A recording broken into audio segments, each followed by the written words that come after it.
찾으셨으면 제가 먼저 14절을 읽겠습니다.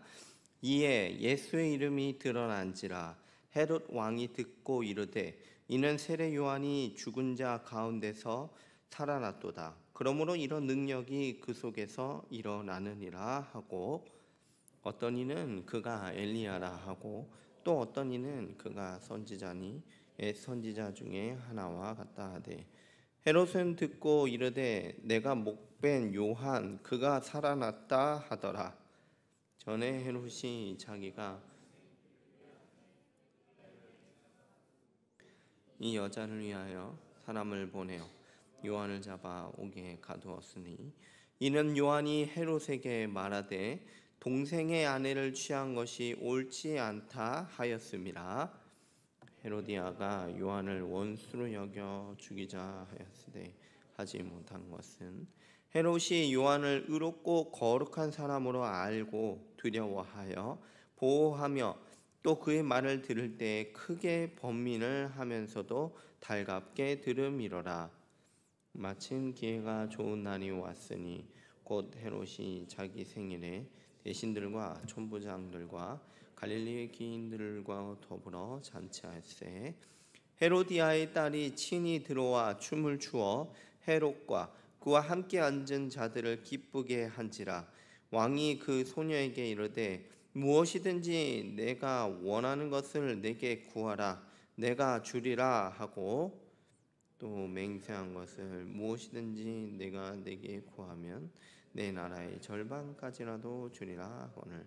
그가 나가서 그 어머니에게 말하되 내가 무엇을 구하리까? 그 어머니가 이르되 세례 요한의 머리를 구하라 하니, 그가 곧 왕에게 급히 들어가 구하여 이르되 세례 요한의 머리를 수반에 얹어 곧 내게 주기를 원하옵나이다 하니, 왕이 심히 근심하나 자기가 맹세한 것과 그 앉은 자들로 인하여 그를 거절할 수 없는지라. 왕이 곧 시병 하나를 보내어 요한의 머리를 가져오라 명하니, 그 사람이 나가 옥에서 요한을 목베어 그 머리를 소반에 얹어다가 소녀에게 주니, 소녀가 이것을 그 어머니에게 주니라. 요한의 제자들이 듣고 와서 시체를 가져다가 장사하니라. 아멘. 이 시간 말씀으로 우리가 은혜 받기 원합니다. 오늘 본문 말씀에서 다시 한번 세례 요한을 등장하는 것을 볼 수 있죠. 마가복음 처음에서 우리가 세례 요한을 봤었습니다. 그때 세례를 베풀던 그런 요한이었는데, 이제 여기서 또 다시 우리가 세례 요한을 마주하게 되죠. 근데 안타깝게도 여기서 보는 세례 요한은요, 아주 비참하게 죽는 모습을 우리가 확인할 수 있어요. 세례 요한에 대해서 잠깐만 좀 짚고 넘어가면요, 세례 요한은 사실 태어나기도 훨씬 전부터 출생이 예고되었던 인물이었었습니다. 되게 굉장하지 않습니까? 태어나기 수백 년 전부터 이 세례 요한이 태어날 거다라고 예고됐던 그런 인물이었었습니다. 심지어 세례 요한이 와가지고 태어나서 뭐를 할 건지까지도 자세하게 이사야서 말씀에 예언이 되었었죠. 세례 요한이 하는 일은 무엇이었냐면, 이제 메시아가 곧 오실 건데 그가 오시는 길을 예비하는 그런 역할을 했습니다. 보통 왕이 어떤 지역을 방문하면요, 먼저 신하가 가게 되어 있습니다. 신하가 가서 미리 다 준비를 해 놓죠. 그 역할을 세례 요한이 한 것입니다. 세례 요한은 백성들을 이제 회개시키고 그리고 이제 세례를 베푸는 그런 일을 했죠. 메시아를 영접할 수 있도록 그런 준비를 했습니다. 세례 요한은 또 마지막 구약의 마지막 선지자였었어요. 그래서 이제 선지자로서 진리를 선포했던 그런 사람이었습니다. 이 죄에 대해서 책망을 하고 하나님께 돌이키기 위해서 부단히 애썼던 그런 사람이죠. 마태복음 3장 7절과 8절을 제가 읽어드리면, 요한이 많은 바리새인들과 사두개인들이 세례 베푸는 데로 오는 것을 보고 이르되 독사의 자식들아, 누가 너희를 가르쳐 임박한 진노를 피하라 하더냐. 18절. 그러므로 회개에 합당한 열매를 맺고. 바리새인이면은 당대 이제 최고의 종교 지도자인데요. 그럴지라도 이제 세례 요한은 죄에 대해서 책망하고 하나님께 돌이키게 하기 위해서 애썼던 사람입니다. 예수님께서는요, 이 세례 요한에 대해서도 직접 언급하신 적이 있어요. 11절과 14절, 11장 11절 14절 제가 한번 읽어드리면, 내가 진실로 너희에게 말하노니 여자가 낳은 자 중에 세례 요한보다 큰 이가 일어남이 없도다. 그러나 천국에서는 지극히 적은 자라도 그보다 크니라. 그 다음이요, 만일 너희가 즐겨 받을진대 오리라 한 엘리야가 곧 이 사람이니라. 이 세례 요한을 가리켜서 예수님께서 엘리야와 같은 선지자가 바로 이 사람이다 이렇게 말씀을 하셨죠. 그리고 여자에게서 태어난 사람 중에 세례 요한이 가장 크다 그렇게까지 평가를 하셨습니다. 세례 요한은요, 당시에 왕이었던 헤롯 왕이 있었는데 이 헤롯 왕을 책망합니다. 세례 요한이 이 헤롯 왕의 결혼이 옳지 않다고 책망을 했어요. 우리가 본문에 보고 있는 이 헤롯 왕이 있는데요. 근데 이 헤롯 왕은 예수님이 태어날 당시의 그 헤롯 왕은 아니에요. 여기서 그 헤롯 왕은 헤롯 왕의 아들이었던 헤롯 안디바를 말합니다. 이제 편의상 이제 헤롯 왕이다 이렇게 얘기를 드리겠습니다. 이 헤롯 왕이 뭐를 했냐면요, 동생의 아내하고 결혼을 했어요. 그러니까 이제 이복 동생이었던 빌립의 아내 헤로디아하고 결혼을 한 것이죠. 그런데 이 헤로디아하고 혈연적인 관계가, 왕하고 헤로디아의 혈연적 관계가 이렇습니다. 어떤 관계였냐면 헤로디아의 이복 삼촌이 헤롯 왕이었어요. 그러니까 이제 헤로디아한테는 이복 삼촌하고 결혼하는 그런 꼴이죠. 이것은요, 이제 율법에서도 금지하고 있는 죄입니다. 레위기 18장 16절에 너는 내 형제의 아내의 하체를 범하지 말라. 이는 내 형제의 하체이니라. 21절에 누구든지 그 형제의 아내를 데리고 살면 더러운 일이라. 그가 그의 형제의 하체를 범함이니 그들에게 자식이 없으리라. 율법에 의하면 지금 헤롯 왕이 하는 건 근친상에다가 이제 간음을 더한 엄청난 죄를 짓고 있는 거죠. 그리고 세례 요한은 이 죄에 대해서 단호하게 비판을 하고 있습니다. 오늘 본문 18절 한번 보실까요? 이는 요한이 헤롯에게 말하되 동생의 아내를 취한 것이 옳지 않다 하였습니다. 여기서 이제 말하되라고 되어 있는 동사가요, 이제 미완료 시상으로 되어 있습니다. 그러니까 이 세례 요한이 한 번만 얘기한 게 아니라 계속해가지고 거듭해가지고 헤롯 왕의 죄를 짓고 하면서 이야기를 했던 거죠. 선지자는요, 여러분, 왕이라고 해도요 가차 없습니다. 선지자는 왕이라도 해도 죄가 있으면 가서 책망하는 그런 역할을 하는 사람이에요. 죄가 있으면 가차 없이 왕이라도 가서 죄를 지적하고 돌이키게 하는 거, 그게 바로 선지자의 일이죠. 우리가 구약에서도 이런 걸 많이 봤었는데요. 다윗 왕이 바세바를 범했을 때 어떻게 됐죠? 선지자 나단이 가차없이 찾아오죠. 그리고 아주 거침없이 대해서 지적하고 책망하는 것, 그런 내용을 우리가 다 봤었습니다. 이처럼 세례 요한이 헤롯 왕의 이 부적절한 결혼에 대해서 계속해서 비판하고 지적을 했던 거죠. 그러면 이제 헤롯 왕이 들어야 될 텐데 헤롯 왕은 듣지 않았어요. 듣기는커녕 세례 요한을 잡아다가 옥에다가 가둬버립니다. 17절 말씀을 한번 볼까요? 전에 헤롯이 자기가 동생 빌립의 아내 헤로디아에게 장가든 고로 이 여자를 위하여 사람을 보내어 요한을 잡아 옥에 가두었으니. 이어서 한번 헤로디아, 이 결혼하는 상대죠, 그 사람의 반응도 한번 보겠습니다. 19절입니다. 헤로디아가 요한을 뭘로 여겼죠? 원수로 여겨 죽이고자 하였을 때 하지 못한 것은. 요한은요, 이처럼 아무 잘못한 게 없어요. 그저 듣기 싫은 소리 했다고 감옥에 가둬버리고, 또 헤로디아는 이 세례 요한을 미워하기까지 합니다. 우리가 한번 이어서 20절 말씀 한번 보실까요? 이거 같이 한번 읽겠습니다. 헤롯이 요한을 의롭고 거룩한 사람으로 알고 두려워하여 보호하며 또 그의 말을 들을 때에 헤롯 왕이 요한을 잡아서 감옥에 넣었어요. 근데 어떻게 했다고요? 보호해 줬대요.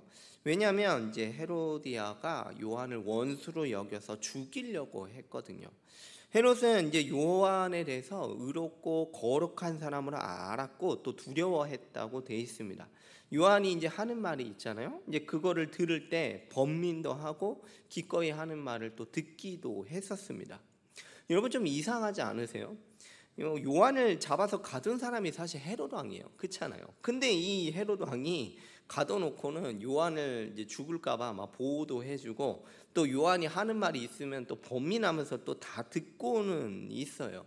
하지만 여러분 이 말씀이 헤롯이 그래도 착한 애였다 이걸 말하려는 의도가 아니에요.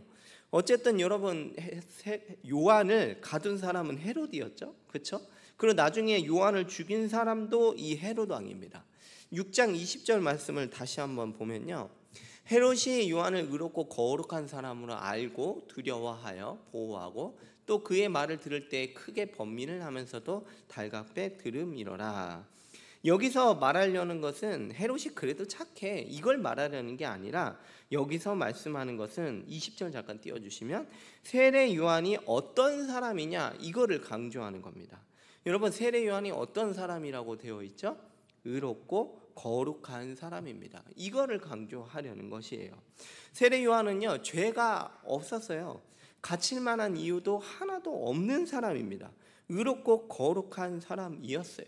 그런 의롭고 거룩한 요한을 가둬두고 또 나중에는 죽이기까지 했으니까 이 헤롯 왕의 죄가 오히려 더 두드러지는 그런 역할을 하는 것이죠. 어느 날 이제 헤롯 왕이 자신의 생일이 됐어요. 생일이 되니까 이제 지위가 높은 사람도 있지 않습니까? 그런 사람들을 다 초청해 가지고 잔치를 벌였습니다. 일종의 이제 생일 파티가 벌려졌어요. 왕이니까 이제 높은 사람은 다 불러다가 앉혀놨겠죠. 근데 이 생일 파티만을 기다리던 사람이 있었습니다. 누가 기다렸냐면 헤로디아라는 이 여자가 이 잔치날만을 기다렸습니다. 왜 기다렸냐면 이제 요한, 이 원수로 여기는 세례 요한을 죽일 수 있는 아주 좋은 기회로 삼았던 거예요. 무슨 뭐 계략이 있는 것이죠. 헤로디아한테는요 이제 딸이 있었어요. 어떤 딸이냐면 전 남편에게서 낳았던 그 딸이 있었습니다. 이제 이 생일 파티가 시작이 되면서 헤로디아가 낳은 딸이 그 파티에서 춤을 춰요. 근데 이 춤을 정말 잘 추었던 모양이에요. 그 춤을 보고 헤롯 왕이랑 귀인들이 좋아했다고 이렇게 기록이 되어 있습니다. 헤롯 왕이 기분이 굉장히 좋아져서요. 이제 춤을 춘 그 헤로디아의 딸한테 네 소원이 뭐냐? 소원을 빌어봐라. 이렇게 얘기를 합니다. 23절 말씀 보면은 이렇게 되어 있습니다. 네, 제가 읽어드릴게요. 23절. 또 맹세하기를 무엇이든지 내가 내게 구하면 내 나라의 절반까지도 주리라 하거늘. 나라의 절반까지도 주겠대요. 이거는 뭐 아주 귀인들 앞에서 허세를 떠는 거죠. 기분 하나는 정말 끝내주게 주었던 것 같아요. 헤로디아의 딸은 뭘 구할까요? 나라의 절반이라도 주겠다 이렇게 제안을 하는데 좋습니다. 나라의 절반을 주십시오. 이렇게 구했을까요? 아니죠. 그걸 구하지는 않았습니다. 사실 지금 헤로디아한테는 이 생일날만을 기다린 이유가 있어요. 그래서 이 헤로디아는 딸한테 왕한테 가서 이걸 구하라고 시키게 하죠. 여러분 헤로디아의 딸은 뭐를 구했을까요? 지금 헤로디아의 계략 안에 있습니다. 뭐죠? 자신의 원수를 제거하는 일입니다. 바로 누구냐면 세례 요한의 머리를 구하게 됩니다. 헤롯 왕의 한번 반응을 보실까요? 네, 26절 말씀입니다. 왕이 심히 근심하나 자기가 맹세한 것과 그 앉은 자들로 인하여 그를 거절할 수가 없는지라. 여기서 우리가 모든 종류의 악이 다 드러나는 것을 볼 수가 있죠. 나라의 절반이라도 주겠다고 그렇게 허세를 부리다가 요한의 머리를 요구하니까 이 근심하는 모습을 우리가 볼 수 있어요. 매우 어리석은 모습이죠. 같이 있는 귀빈들 앞에서 자신의 명예를 무엇보다도 더 중요하게 여기는 모습입니다. 회개보다는 이제 사람을 두려워하는 그런 모습을 보이죠. 그래서 결국에는 어떻게 하죠? 세례 요한을 죽이는 선택을 하고 말아요. 그때까지 번민하면서 요한의 말을 들었던 건 도대체 뭐예요? 참되게 반응한 것이 아니었던 것이죠. 요한을 가두고 결국에는 죽이는데 죽이는 그런 명령까지 내리고 맙니다. 여기서 이 헤롯 왕의 모든 종류의 악이 다 드러나죠. 요한은 이 소녀의 춤으로 인해서 목이 잘려나가는 쟁반에 담겨버리는 그런 아주 비참한 최후를 맞이하게 됐습니다. 여보, 얼마나 황망한 죽음입니까? 너무나 비참한 죽음으로 이 위대한 선지자 세례 요한이 죽었습니다. 제자들이 와서 세례 요한의 시체를 수습했어요. 하지만 그 시체에는 머리가 없었던 것이죠. 여러분, 요한은 어떤 사람이었나요? 우리가 20절에서 봤듯이 의롭고 거룩한 사람이었습니다. 그러나 헤롯의 범죄를 비판했다는 이유만으로 억울하게 갇히고 결국에는 목이 베어서 죽는 그런 비참함을 우리가 보게 되죠. 여러분, 오늘은 무슨 날입니까? 종려 주일이죠. 그리고 내일부터는 뭐가 시작되죠? 고난 주간이 시작이 됩니다. 우리 교회는 이제 내일부터 새벽마다 특세로 예수님의 고난을 묵상을 할 거예요. 여러분, 예수님의 고난을 생각하다 보면, 묵상하다 보면 이 세례 요한하고 유사한 점이 너무나 많아요. 예수님도 고난을 받으셨죠. 먼저는 여러분, 예수님이 죄가 있으신가요? 아닙니다. 예수님은 죄가 없으신 분이셨죠. 요한일서 2장 1절 말씀은 이렇게 증언합니다. 나의 자녀들아, 내가 이것을 너희에게 쓰면 너희로 죄를 범하지 않게 하려 함이라. 만일 누가 죄를 범하여도 아버지 앞에서 우리에게 대언자가 있으니 곧 의로우신 예수 그리스도이시니라. 예수님은 이제 하나님의 아들로서 의로우시고 거룩하신 분이세요. 그러한 예수님이 어떤 고난을 받으셨죠? 예수님이 어떤 고난을 받으셨나요? 바리새인하고 헤롯 왕에게 살해 위협을 받으셨죠. 마가복음 3장 6절 말씀을 보시면 바리새인들이 나가서 곧 헤롯 왕과 함께 어떻게 하여 예수를 죽일까 의논하니라. 헤로디아가 요한을 죽이려고 기회를 엿봤던 것처럼 바리새인과 헤롯 왕도 예수님을 죽이고자 기회를 엿보고 그렇게 했었던 것입니다. 지난주 말씀 혹시 기억나십니까? 지난주에 예수님께서 자기 고향으로 들어가셨는데 그 고향 사람들이 환대하던가요? 아니요. 오히려 고향 사람들에게 반대를 받으셨었습니다. 여러분, 예수님은 나중에요, 오늘 본문에 나온 이 헤롯 왕에게 업신여김과 희롱도 당하세요. 누가복음 23장 11절 한번 띄워주시면, 헤롯이 그 군인들과 함께 예수를 업신여기고 희롱하고 빛난 옷을 입혀 빌라도에게 도로 보내니, 여기서 나오는 헤롯이 오늘 본 그 헤롯 왕입니다.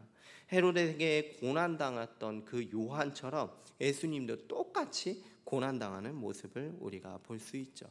예수님께서 제자들에게 이런 말씀을 하셨어요. 마가복음 8장 31절 말씀에 이자가 많은 고난을 받고 장로들과 대제사장들과 서기관들에게 버림받아 죽임을 당하고 사흘 만에 살아나야 할 것을 비로소 그들에게 가르치시되, 예수님께서는 많은 고난을 받고 버림받아서 결국에는 죽으실 것을 말씀을 해주셨습니다. 그리고 예수님은 정말로 십자가의 길을 묵묵히 걸어가시죠. 십자가에서 가장 비참하게 죽으십니다. 여러분, 당시의 십자가 처형은요, 정말 끔찍한 처형이었어요. 요한의 목이 베어서 죽었잖아요. 오늘 말씀에서 보셨죠? 근데 이것보다 더 끔찍한 처형이 바로 십자가 형벌이었습니다. 왜냐하면 아주 천천히 모든 사람이 보는 데서 가장 수치스럽고 가장 비참하고 끔찍하게 죽는 방식이 바로 이 십자가 형벌이었던 것이죠. 아무런 죄도 없으시고 의로우신 예수님께서 마치 세례 요한이 고난받아 죽은 것처럼 예수님은 그것보다도 더 비참하고 끔찍하게 십자가에서 죽음을 맞이하셨습니다. 여러분, 예수님의 제자들은 어땠을까요? 예수님의 제자들은 어떤 그런 삶을 살았습니까? 예수님의 제자들도 예수님이랑 똑같이 고난을 받았습니다. 사도행전에서 혹시 필사하신 분들은 낱낱이 이것을 다 확인하셨을 거예요. 종교 지도자들이 예수님의 제자들도 다 죽이려고 했었습니다. 그리고 실제로 제자들조차 죽이기도 했고요. 그러나 그럼에도 불구하고 예수님의 제자들은 끝까지 예수님의 죽으심과 부활을 전했던 것이죠. 여러분, 우리도 고난을 받습니다. 성도 여러분, 우리도 고난을 받아요. 예수님을 믿고 따르는 제자들은 모두가 다 고난을 받습니다. 세례 요한은 죄가 없음에도 헤롯 왕과 헤로디아에게 원수를 샀어요. 굉장히 억울하지 않습니까?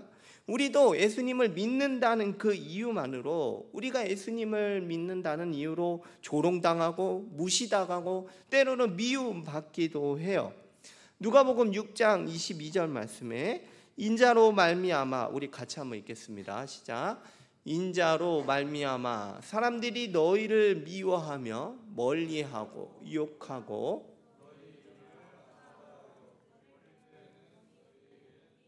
또 다음에 인자로 말미암아 누굽니까? 예수님으로 말미암아 우리가 어떻게 된대요? 22절 다시 한번 띄워주시면요.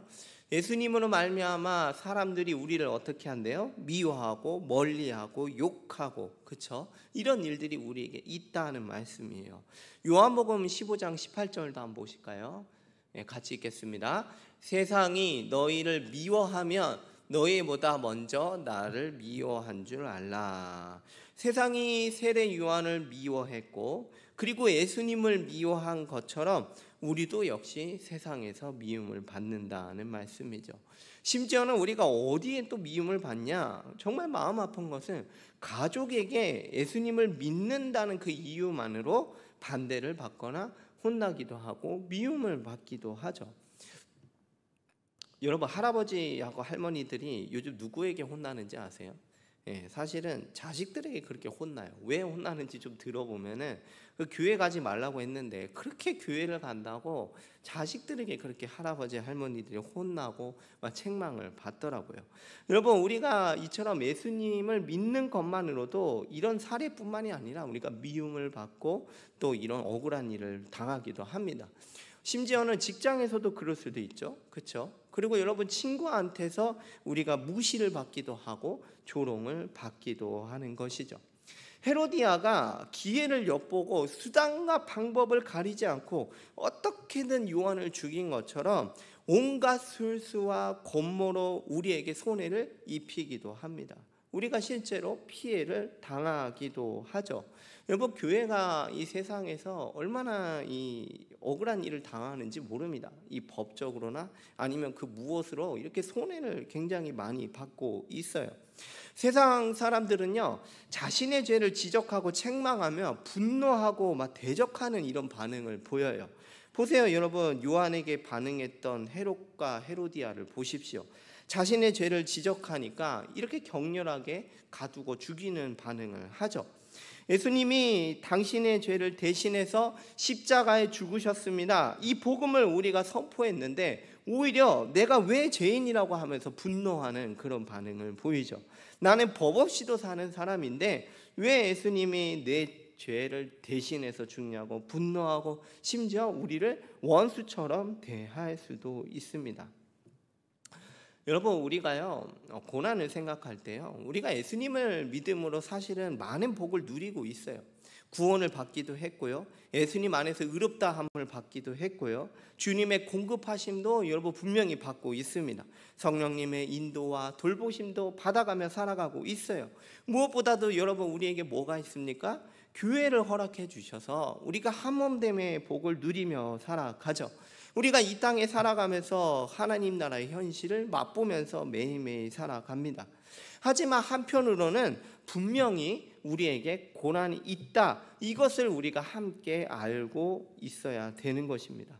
예수님을 따라 세상을 사랑하지 않고 나를 내어주면서 살아가는 사람은 그로 인해서 어려움과 고난을 감수할 수도 있어야 되는 것이죠. 예수님은 분명히 자신을 따르는 제자들에게 고난이 있다고 재차 얘기를 하셨어요. 마가복음 8장 34절입니다. 무리와 제자들을 불러 이르시되 누구든지 나를 따라오려거든 자기를 부인하고 자기 십자가를 지고 나를 따를 것이니라. 우리를 위해서 십자가를 지신 예수님께서 제자된 우리에게 하시는 말씀이에요. 자기를 부인하고 자기 십자가를 예수님을 따르라 하는 말씀이죠. 여러분, 여기서 자기 십자가가 뭘까요? 그 십자가는 이제 금목걸이가 아니에요. 여러분, 목걸이 십자가로 된 거 보신 적 있을 텐데 그거 말하는 게 아니죠. 여기서 십자가는 뭐냐? 죽음의 형태를 말하는 겁니다. 목숨을 죽음까지도 이 목숨을 내놓을 수 있는 고난을 감수해야 예수님을 따를 수 있다라는 말씀이죠. 사랑하는 성도 여러분, 우리가 예수님의 제자로서 믿고 따르는 데는 고난이 분명히 있을 거예요. 예수님이 가신 길을 제자된 우리도 따라갑니다. 예수님도 고난 받으신 것처럼 우리도 고난을 받게 되어 있습니다. 우리가 이 고난에 대해서 미리 알고 생각을 하고 있어야 돼요. 왜 그래야 되냐면 만약에 고난을 생각하지 않는다면, 고난에 대해서 말하지 않는다면 고난이 있을 때 정말 이상하게 여기게 될 거예요. 예수님 믿으면 모든 문제가 다 해결되고 부와 권력을 얻어야 되는데 고난이 생기면 이 고난을 생각하지 않았을 때 이상하게 여기게 될 거라는 것이죠. 그리고 결국 이득이 되지를 않으니까 결국에는 예수님을 따르지 않고 져버리게 되죠. 고난에 대해서 미리 알고 예수님의 가르침을 생각해야 믿음을 우리가 고난 가운데서도 담대하게 할 수 있습니다. 여러분, 고난이 있지만 고난 후에 영광도 있다라는 것을 잊지 말아야 됩니다. 예수님께서 분명히 고난을 받으셨지만 이후에 다시 살아나셔서 영광을 받으셨던 것처럼 우리도 고난을 받지만 이후에 주어질 영광은 지금과 비교할 수조차 없다는 것을 알아야 됩니다. 로마서 8장 18절 말씀 한번 같이 읽어볼까요? 시작. 생각하건대 현재의 고난은 장차 우리에게 나타날 영광과 비교할 수 없도다. 고난을 받더라도 나타날 영광이 비교할 수 없을 만큼 훨씬 더 크다라는 말씀이죠. 마가복음 8장 35절 제가 읽겠습니다. 누구든지 자기 목숨을 구원하고자 하면 잃을 것이요 누구든지 나와 복음을 위하여 자기 목숨을 잃으면 구원하리라. 누구든지 영광을 추구하면 오히려 잃게 될 거고 고난을 받으면 어떻게 되죠?